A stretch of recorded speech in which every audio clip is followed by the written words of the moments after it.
Assalamualaikum warahmatullahi wabarakatuh. Innal hamdalillah nahmaduhu wa nasta'inuhu wa nastaghfiruh wa natawakkalu bihi wa na'udzu billahi min syururi anfusina wa min sayyiati a'malina may yahdihillahu fala mudhillalah wa may yudlil fala hadiyalah. Jamaah subuh yang dimuliakan Allah Ta'ala, kembali kita bersyukur kehadirat Allah Subhanahu wa Ta'ala. Salawat dan salam semoga terlimpah kepada junjungan kita Nabiullah Nabi Agung Muhammad sallallahu alaihi wasallam.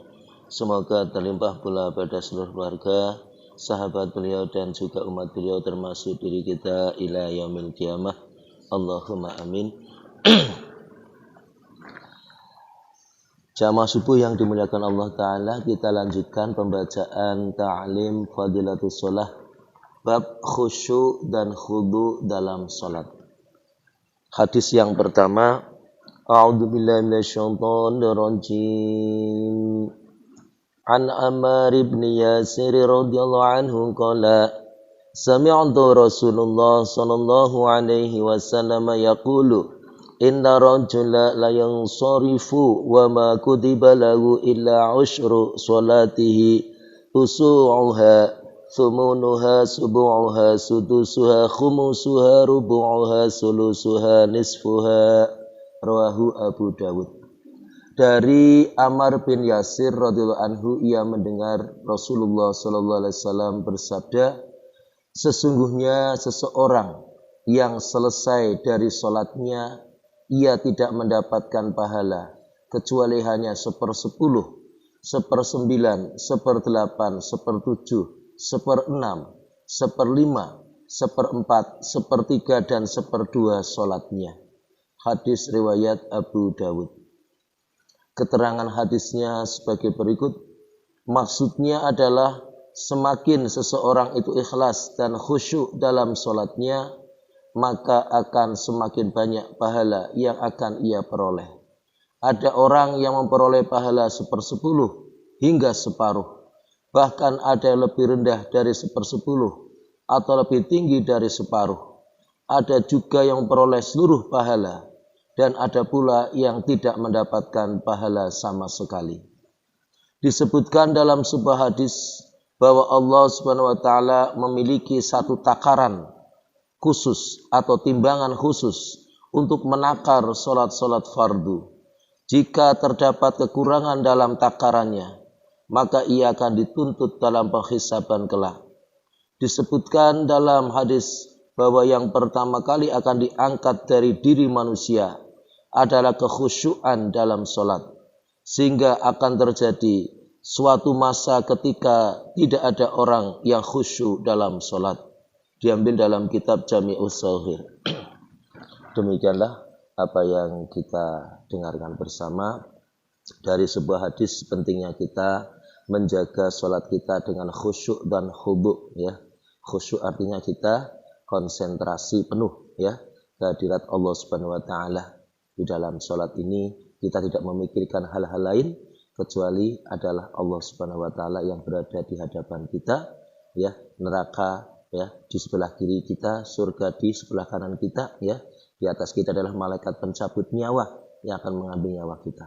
Maka dengan berpikiran seperti itu kita akan khusyuk. Adapun proses khusyuk mungkin adalah satu tahapan, ya. Tidak semua kita bisa khusyuk dengan sempurna, tapi minimal kita berupaya, berusaha agar meninggalkan hal-hal di luar sholat ketika kita melaksanakan sholat. Jadi insya Allah pikiran kita akan terkonsentrasi terhadap apa yang kita lakukan di dalam sholat, ya, mencermati, mengamati, memahami, ya, memaknai bacaan di dalam sholat itu lebih penting. Artinya kita akan bisa menambah kekhusyuan kita. Apabila kita faham bacaan di dalam sholat, maka kita akan mudah untuk bisa meresapi apa yang kita baca, sehingga semakin dekat kita kepada Allah Subhanahu wa Ta'ala di dalam sholat kita. Maka mari kita berupaya agar kita mendapatkan nilai sholat kita sepenuhnya, ya. Yang mungkin ada yang 1/10, 1/9 tadi dikatakan, sampai dengan separuh, ya, atau lebih dari itu, maka kita berupaya akan mendapatkan sepenuhnya. Dengan cara adalah menegakkan sholat berjamaah. Karena dengan berjamaah kita akan dihitung semuanya oleh Allah Subhanahu wa Ta'ala.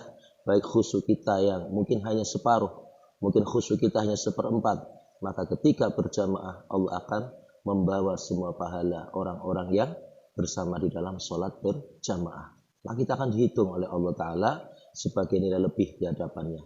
Maka mari berupaya agar kita bisa menegakkan sholat dengan berjamaah.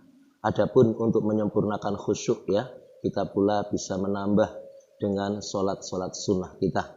Karena kekurangan dalam sholat wajib atau fardu, maka Allah akan tambahkan nilai ini di dalam sholat-sholat sunnah kita. Maka mari kita perbanyak sholat sunnah kita, terutama adalah sholat tahajud, karena nilai yang paling tinggi setelah sholat wajib. Andaikan itu tidak memberatkan umatku, maka akan diwajibkan sholat tahajud ini. Maka menunjukkan bahwa ibadah yang sangat luar biasa, wajib bagi Rasulullah dan sunnah muakkad bagi umatnya. Ini sholat tahajud. Kemudian sholat sunnah rawatib ya, kita tertibkan juga qobliyah ba'diyah kita yang mengiringi sholat fardu, maka ini akan menyempurnakan sholat fardu kita insyaallah. Demikian, dan mari kita niatkan untuk kita tingkatkan ya amal sholat ini, karena sungguhnya awalu ma yuhasabu fil abdi yaumal qiyamati as-sholah. Fa in shalahat sholat sa'iru amali wa in fasadat fasadat sa'iru amali. Maka amal yang pertama kali dihisab besok di hadapan Allah adalah sholat. Jika sholatnya baik, maka seluruh amal ibadah kita akan baik. Jika buruk, maka amal ibadah kita pun akan buruk. Maka berupaya kita insyaallah. Demikian, dan mari kita tutup bersama dengan doa kafaratul majlis. Subhanallah wa bihamdi, subhanakallahumma wa bihamdika, asyhadu an la ilaha illa anta, astaghfiruka wa atubu ilaik. Assalamualaikum warahmatullahi wabarakatuh.